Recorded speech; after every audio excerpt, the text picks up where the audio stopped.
Welcome back. And in this video lecture, we're going to be talking more about different types of healthcare facilities, including military, government, and others.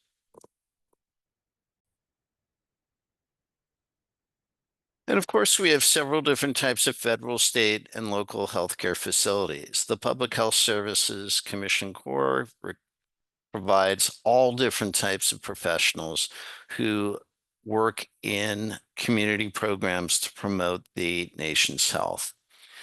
This could include health educators, public health nurses, and many, many others.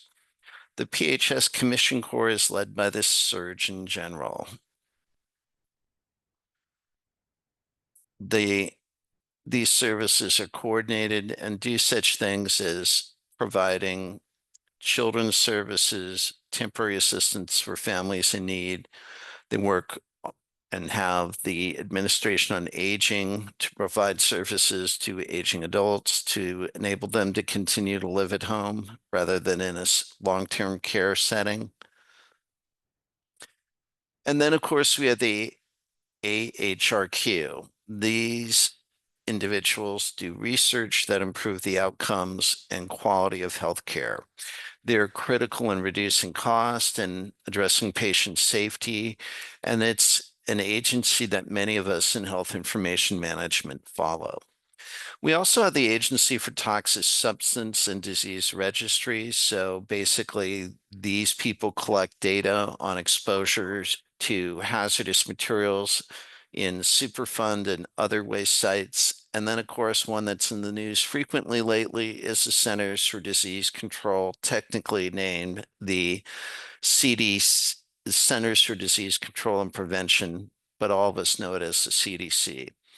And this department, under the leadership of Health and Human Services, provides health surveillance for all different types of things. They look at things not just in terms of vaccines and infectious disease, mental health, drugs, and many, many others.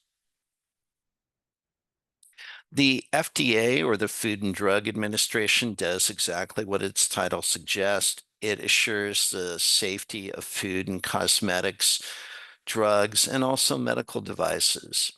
Health Resources and Services Administration basically provides health resources for medically underserved populations. And then finally, the Indian Health Service provides a network of community health centers to provide services to over 2 million Native Americans and Alaskan natives of the 557 federally recognized tribes.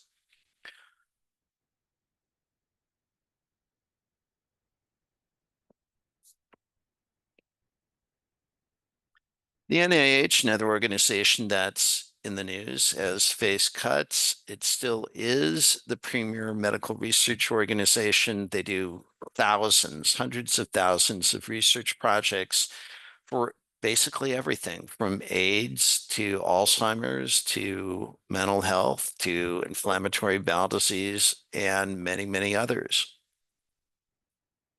And then finally, the Substance Abuse and Mental Health Services Administration does exactly what its name suggests. It improves the quality and availability of these services for people that have behavioral health needs.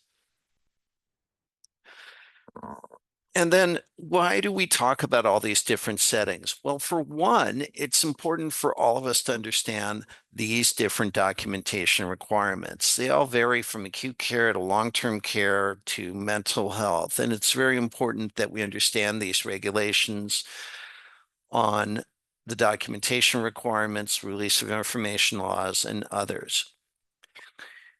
They also have different sets of federal, state, and local government regulations. But the things they do have in common are they all generate healthcare data sets. They all follow the same basic quality management principles that you'll learn about in HIM 230.